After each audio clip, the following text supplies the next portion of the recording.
Steven Spielberg is one of the most famous directors of all time. And he is responsible for some of the most iconic shots from your favourite movies. And so I want to see, can I recreate 3 of his most famous shots just with free software and the stuff I've got around here. Starting with E.T. This is potentially Steven Spielberg's most iconic shot ever, and potentially the most iconic shot in cinema of all time. So, how am I going to recreate this?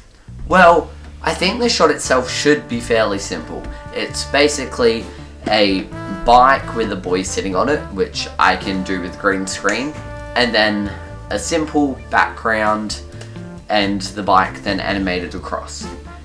Should be fairly simple, but then again, famous last words. So we'll see how this goes. So I was trying to figure out a way that I could lift up the bike so I could actually get the wheels to spin. But I couldn't quite figure out how I could do it properly and kind of without, I don't know, ruining the bike.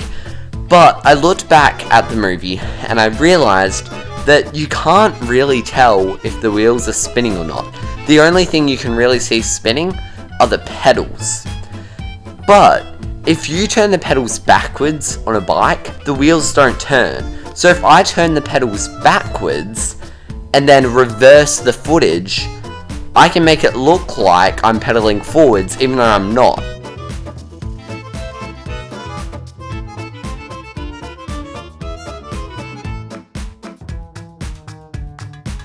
And after all that, we have our finished shot.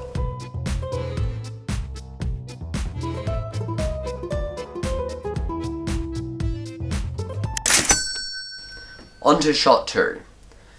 Bridge of Spies. This is maybe one of his less famous movies, but it is a really good movie. I love this one. I want to recreate one of the shots from the bridge at the end.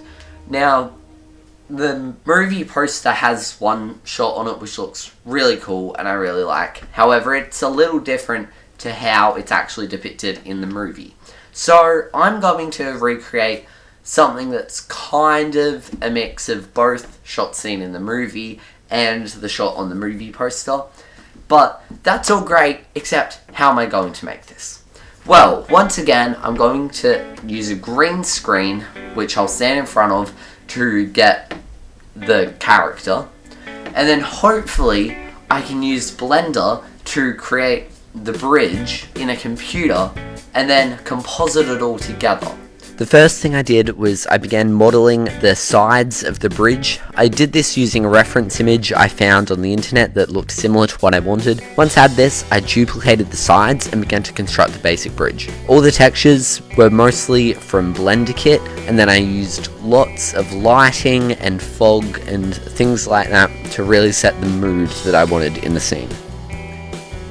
Now that I've made a 3D recreation of the scene, I'm going to take the footage of me in front of a green screen and use Blender's compositor to remove the background.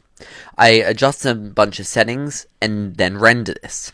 Now I have a transparent plate with me on it, which I can put into my scene, put it all together, and then you get this.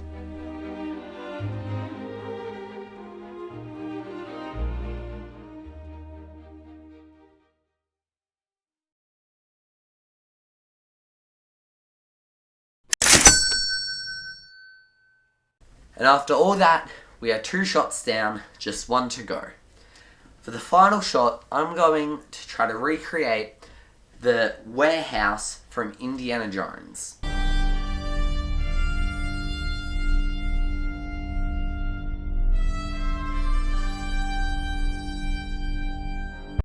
This shot is really cool. It was originally done by using a matte painting with a little hole cut in it for the film where the guy pushes the ark into the warehouse. But I am not an expert painter, so I will not be doing a matte painting. Instead, I'm going to, once again, attempt to use a more modern technique. I'm going to try to recreate the warehouse in the computer. I began by modelling the crates. I wanted to keep these fairly low poly to allow my computer to actually handle the scene. So I basically used cubes with image textures on them. I then used the geometry node setup to scatter the crates all throughout my scene. Once I had done this, I began to model the basic warehouse, which would be used for the basis of my scene.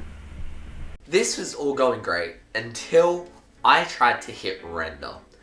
It turns out that this massive scene was just crashing my computer. You see, I do pretty much all my visual effects just on a laptop. And so making a massive scene with thousands of crates was not good for my computer's RAM. It just kept crashing and I didn't know what to do. But because I have had quite a bit of practice at making big scenes on a not great computer, I will make a YouTube video where I give some tips to create big scenes like this, even if you don't have a super powerful computer. So when that's out, I'll put a link in the description, but for now, I had to solve this problem. What was I going to do? Well, I spent hours trying to figure out what the problem was, and I realized I had used an array to make the crates at the front of the scene look like they were in nice rows. The problem was that it was actually really hard for my computer to run. So what I ended up doing was I only used the array for the very front crates that were closest to the camera. And then I used the geometry setup I showed earlier for everything else.